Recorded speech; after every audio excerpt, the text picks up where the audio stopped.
Bienvenue à toutes et à tous pour cette exploration des dynamiques migratoires aux frontières de l'Europe. On va s'intéresser aujourd'hui de très près aux routes des Canaries, des Balkans et de la Méditerranée centrale. Oui, Et notre analyse, elle va s'appuyer sur des extraits d'un entretien assez détaillé avec Fabrice Légéry qui était, on le rappelle, directeur de Frontex. c'est ça. Donc ce matériel nous donne une perspective, disons, spécifique sur les défis, les solutions qui sont envisagées, mais aussi toutes les controverses autour de la gestion des frontières, le rôle des ONG, les politiques européennes. Exactement. Et notre but, c'est vraiment de décortiquer ce que dit cet entretien. Les arguments, les informations clés. On va regarder les aspects opérationnels, politiques, et puis l'influence de certains acteurs, comme les ONG, toujours tels que décrits dans notre source. Oui, c'est important de le préciser. Très important. On va rapporter fidèlement ce contenu, y compris les opinions politiques qui s'y trouvent, mais sans les faire nôtres. Il s'agit de comprendre le point de vue de cette source en particulier. Parfait. Alors, commençons, si vous le voulez bien, par une route qui a beaucoup fait parler d'elle récemment, les Canaries. Ah oui. Les chiffres qui sont mentionnés dans l'entretien, ils sont assez marquants. On parle de plus de 25 000 arrivées par an. C'est énorme. Et ces personnes viendraient d'où principalement? Mauritanie, Sahara occidental, Sénégal, Gambie aussi, avec des traversées qui peuvent faire 1000 kilomètres. Oui, des traversées très longues et dangereuses. Et la conséquence directe, c'est la saturation là-bas sur les îles espagnoles. Alors, ce que décrit l'entretien, c'est une gestion sur place qui est d'abord humanitaire. Les autorités espagnoles prennent en charge l'hébergement, les premiers soins, D'accord. puis organisent assez vite apparemment un transfert vers l'Espagne continentale. Et il ressort de l'entretien que beaucoup de ces migrants, surtout les francophones, auraient pour objectif ensuite de rejoindre la France. Et ça, c'est un point sur lequel l'intervenant, d'après ce qu'on lit, est assez critique. Oui, Selon ses propos, on ferait très peu pour agir sur les causes profondes des départs, ou même pour dissuader les traversées avant qu'elles n'aient lieu. c'est ça. La priorité serait mise sur la gestion une fois qu'ils sont arrivés, Voilà. avec tous les coûts que ça engendre, logement, santé, école. Ce qui fait que l'Espagne, éluée derrière, parlerait surtout de solidarité financière. Pour partager les frais, en gros. C'est ça. Et l'entretien pointe aussi l'attractivité de la France, perçue comme généreuse en aide sociale. C'est du moins ce qui est dit. Et face à ça, Fabrice Légéry, toujours dans cet entretien, il avance une proposition assez claire. Laquelle? Déployer des moyens importants. Garde-côtes espagnole et Frontex aussi, l'agence européenne, mais beaucoup plus près des côtes africaines. Ah oui. Pour faire quoi exactement? L'idée telle qu'elle est présentée, c'est de détecter les bateaux au départ, peut-être même d'empêcher le départ, ou alors, s'ils sont déjà en mer, les secourir très vite, mais pour les ramener sur la côte africaine d'où ils sont partis. D'accord. Et cette approche est présentée dans l'entretien comme la seule qui pourrait vraiment éviter les drames en mer et dissuader d'autres départs. Ça nous amène tout droit à Frontex, justement. Oui. L'entretien suggère que l'agence est un peu au cœur de tensions entre ce qu'elle pourrait faire, son potentiel, et ce qu'elle fait réellement ou ce qu'on la laisse faire. C'est tout à fait ça. Le portrait qui est dressé dans la source, c'est celui d'une agence qui a, oui, un potentiel technique important, surveillance aérienne, capacité d'interception, Hmm. mais qui serait freinée, entravée dans son action. Il y aurait un décalage, entre la capacité sur le papier et la réalité sur le terrain. L'entretien raconte même une anecdote là-dessus, je crois. Oui, en 2020. C'est ça. Apparemment, M. Légéry aurait proposé une surveillance aérienne systématique, avec des avions, des drones, au large de l'Afrique de l'Ouest, justement pour la route des Canaries. Il se serait inspiré d'une initiative espagnole plus ancienne de 2005-2006. Oui, qui reposait sur des accords avec la Mauritanie, le Sénégal. Il y avait même eu un bateau espagnol basé à Dakar à une époque. Tout à fait. Mais alors, qu'est-ce qui a coincé en 2020, d'après l'entretien? Pourquoi ça ne s'est pas fait? Plusieurs raisons sont avancées dans la source. Hmm. La première, c'est un manque de volonté politique à Bruxelles. Mhm. L'entretien a dit ça à ce que l'intervenant nomme une idéologie immigrationniste, socialiste, gauchiste, pro-migrants. Hmm. Ce sont ces termes. D'accord, c'est une citation directe. Oui. Et il met en cause directement la commissaire européenne de l'époque, Madame Johansson. Hmm. Ça, c'est le premier point. Mais ensuite? Ensuite, la complexité des négociations internationales. La critique formulée, c'est que l'Union européenne insisterait trop sur les clauses liées aux droits fondamentaux. Ce qui est important, non? Bien sûr, mais selon l'entretien, cette insistance compliquerait la mise en place d'une coopération très concrète sur le terrain, le déploiement de moyens, d'hommes. Je vois. Troisième facteur mentionné, l'influence jugée excessive, voire une mainmise des ONG sur ces questions au niveau européen. D'accord. Et enfin, un point plus interne à Frontex, l'introduction des moniteurs des droits fondamentaux. Ah oui. Ces postes sont décrits dans l'entretien comme une sorte d'entrave supplémentaire, un mécanisme qui finirait par anesthésier l'agence, limiter sa capacité d'action, disons ferme dans le contrôle aux frontières. Parlons-en justement de ce rôle des ONG tel qu'il est décrit dans l'entretien. La vision présentée est assez tranchée. Oui, Elles ne seraient pas juste des organisations caritatives, mais un écosystème économique dont l'activité vivrait des flux migratoires.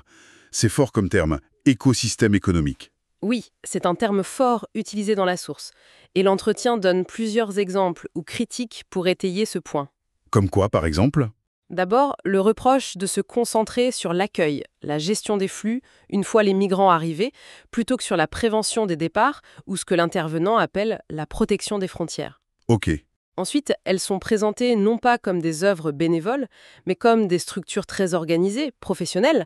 L'entretien les compare à de petites entreprises avec des salariés Mhm. et qui bénéficieraient souvent de financements publics, notamment européens, pas seulement des dons. D'accord. Troisième critique, c'est une obstruction présumée du travail des autorités. C'est-à-dire? L'entretien cite des cas où des ONG prendraient en charge les migrants dès qu'ils débarquent et limiteraient parfois l'accès de la police pour les contrôles de sécurité, par exemple. Ah oui?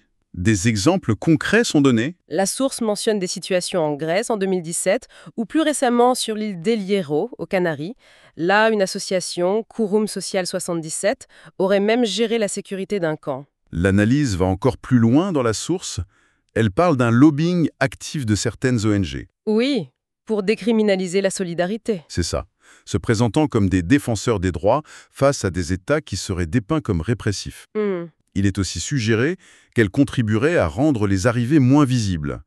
Une forme d'invisibilisation. Comment ça? Par exemple, via des compagnies de ferry privées qui feraient le transfert des migrants discrètement. Ou alors par des restrictions d'accès pour les journalistes dans certaines zones. D'accord. L'entretien rapporte aussi une certaine agressivité de la part de certaines ONG envers ceux qui observent ou critiquent leur action. Ah bon? Oui, des incidents sont mentionnés, vécus par le journaliste qui a réalisé l'entretien, mais aussi par Monsieur Leggeri lui-même lors d'une visite aux Canaries avec un député européen espagnol du parti Vox. Et une autre allégation assez surprenante, une forme d'hypocrisie. Les ONG expulseraient elles-mêmes, mais sans faire de bruit, les personnes qui posent problème dans les camps qu'elles gèrent. Et puis il y a ce point particulièrement frappant soulevé dans l'entretien. Lequel? L'idée que certaines ONG informaient activement les migrants sur les aides sociales en Europe. Ah oui, la cartographie des aides sociales, c'est mentionné. C'est ça, un classement des pays selon leur supposée générosité. Et en même temps, elle diffuserait des messages d'accueil très clairs comme le Benvenuti a tutti, bienvenue à tous, vu en Italie. Oui, La conclusion de l'intervenant dans la source, c'est que ces ONG seraient en quelque sorte le bras opérationnel d'une idéologie immigrationniste. et des noms sont cités, c'est ça? Oui, Open Society de George Soros, SOS Méditerranée, la Croix-Rouge, sont donnés comme exemple d'acteurs importants dans ce paysage. Bon, changeons de zone géographique. Abordons la route des Balkans. L'entretien la décrit avec des caractéristiques bien différentes. Oui. Là, il s'agit surtout de migrants qui sont d'abord arrivés en Grèce, Syriens, Bangladais, parfois des Maghrébins, et qui essaient de remonter vers le nord de l'Europe. D'accord. Donc, leur parcours les fait passer par des pays qui ne sont pas dans l'UE. Albanie, Macédoine du Nord, Serbie, Bosnie-Herzégovine. Avec l'objectif d'entrer dans l'espace Schengen. Exactement. Souvent via la Croatie, ou en tentant la Hongrie, même si là, il y a la clôture. Et la frontière entre la Croatie et la Bosnie est décrite comme très longue, difficile à surveiller. L'entretien raconte une anecdote qui montre bien les complexités sur cette route, non? Oui, celle du pushback présumé. Racontez-nous. À un moment, Frontex aidait les Albanais à intercepter des migrants qui venaient de Grèce, donc d'un pays de l'UE, Oui. et à les renvoyer en Grèce. Ah. Et alors? Une ONG allemande aurait vivement critiqué Frontex en parlant de pushback, même si le renvoi se faisait vers un autre pays de l'UE. Oui. L'argument, tel que rapporté, c'était que ça interrompait leur trajet vers le nord de l'Europe, même si techniquement, ce n'était pas un renvoi hors de l'UE. Ça montre les tensions sémantiques et politiques. Oui, ça illustre bien la complexité. Et cette complexité, elle est aussi géopolitique dans la région, selon l'analyse de la source. Prenez la Serbie. Oui. décrite comme jouant un jeu d'équilibre entre l'Europe, la Russie, la Chine. Et par le passé, sa politique de visa aurait aidé certains transits vers l'UE, iraniens, tunisiens par exemple. Et la Bosnie? La Bosnie-Herzégovine est présentée comme un État fragile, avec de fortes divisions internes, Serbes orthodoxes, Croates catholiques, Bosniaques musulmans. Et l'entretien pointe aussi une influence islamiste extérieure qui grandirait. De Turquie, mais aussi des pays du Golfe, d'Arabie saoudite, apportant une vision de l'islam jugée plus radicale que l'islam ottoman traditionnel des Balkans. D'accord. On mentionne même le concept de route des mosquées, un terme utilisé par un ancien ministre autrichien, Kickl, pour parler d'un supposé réseau de soutien pour les migrants. Et cette route, d'après l'entretien, elle ne sert pas qu'aux migrants. Non, malheureusement. Elle serait aussi un couloir pour toutes sortes de trafics, armes, drogues, voitures volées. Et la corruption? Un problème majeur, presque structurel, est-il dit. L'exemple donné est celui des taxis en Serbie. Oui. Financés par l'UE, pour leur proposer de les conduire à la frontière, le tout au vu et au su des autorités locales, suggère la source. C'est assez édifiant. Passons à la Méditerranée centrale. Oui, la voie maritime entre la Libye, la Tunisie et l'Italie principalement. Quelles sont ses caractéristiques selon l'entretien? Une différence majeure. La plupart des migrants ici viennent d'Afrique subsaharienne. Ce ne sont donc pas des citoyens des pays de départ, Libye ou Tunisie. D'accord. L'instabilité en Libye, évidemment, c'est un facteur clé. Et puis, les embarcations, souvent très précaires, ce qui rend les sauvetages en mer quasi systématiques et très dangereux. Et sur la coopération internationale, qu'est-ce qui est dit? L'entretien rappelle que la Libye a déclaré une zone de recherche et de sauvetage, une zone SAR, reconnue internationalement. C'est la zone où ils sont responsables des secours. C'est ça. Et l'UE a soutenu la formation, l'équipement des gardes-côtes libyens, via l'Italie, via Frontex. Mais la question clé qui reste, selon l'entretien, c'est où débarquer les personnes secourues. Exactement, c'est le nœud du problème. L'entretien indique que les Libyens, eux, font des sauvetages et ramènent les gens sur leurs côtes. Et l'intervenant s'interroge aussi sur des programmes passés, non? Oui, il se demande pourquoi certaines initiatives n'ont pas été généralisées. Il parle de programmes pilotes, financés par l'UE vers 2018. Qui faisait quoi? Il visait à rapatrier volontairement des migrants depuis la Libye vers leur pays d'origine, en passant par le Niger, avec une aide pour se réinsérer. Et la question posée dans l'entretien, c'est si ça a marché, pourquoi on n'a pas étendu ça?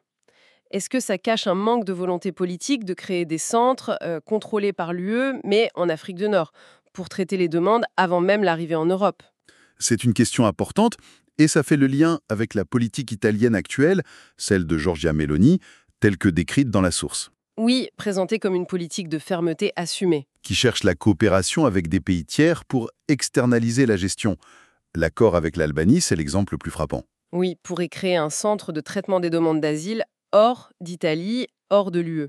L'objectif affiché serait donc ces fameuses plateformes de débarquement hors UE. C'est ça. Et l'entretien attribue à cette politique une baisse significative des arrivées par cette route. Le chiffre de moins 65% en un an est même cité. Et il note aussi un vote récent au Parlement européen qui, ouvre la porte au financement par l'UE d'infrastructures physiques aux frontières, des clôtures par exemple. Et dans cette logique de fermeté, l'entretien cite aussi un autre exemple. La Hongrie. Oui, la Hongrie, de Viktor Orban, présenté comme un exemple de constance, de clarté dans sa vision du contrôle des frontières, malgré les critiques. Si on prend un peu de recul, au-delà des routes spécifiques, l'entretien fait ressortir des thèmes de fond, non? Tout à fait. Le plus visible, c'est ce conflit idéologique qui semble central. D'un côté, la souveraineté des États, le contrôle des frontières. Et de l'autre, ce que l'intervenant appelle l'idéologie pro-migratoire, qu'il attribue aux ONG, mais aussi à une partie de l'UE. C'est vraiment présenté comme une opposition frontale. Oui. Et un autre thème qui revient, c'est le lien qui serait fait entre le discours humanitaire et la corruption. Comment ça?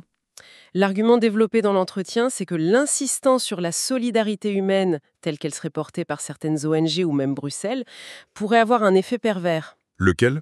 De brouiller les lignes entre ce qui est légal et illégal, le bien et le mal. Et cette confusion pourrait éroder l'éthique de certains fonctionnaires locaux dans les pays de départ ou de transit. Ouvrant la porte à la corruption. Voilà. La Mauritanie, la Serbie sont de nouveau cités comme exemples possibles de ça. La perspective présentée dans l'entretien va même jusqu'à parler d'enjeux existentiels pour l'Europe.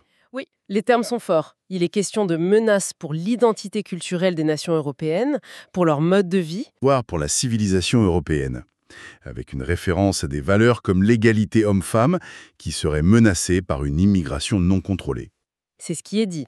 Et la sécurité est aussi directement liée à l'immigration illégale dans cette analyse. Du coup, face à ce diagnostic, quel est l'appel lancé par Fabrice Leggeri dans cet entretien? C'est un appel à un changement politique majeur à Bruxelles, sans ambiguïté. C'est-à-dire? Il faudrait, selon lui, assumer une politique de fermeté, reprendre le contrôle réel des frontières extérieures, y compris si nécessaire avec des barrières physiques. Mhm. Il appelle aussi à revoir la coopération internationale pour qu'elle vise d'abord à stopper les départs illégaux plutôt qu'à gérer les arrivées. En gros, rompre avec le discours actuel jugé dominant. C'est ça.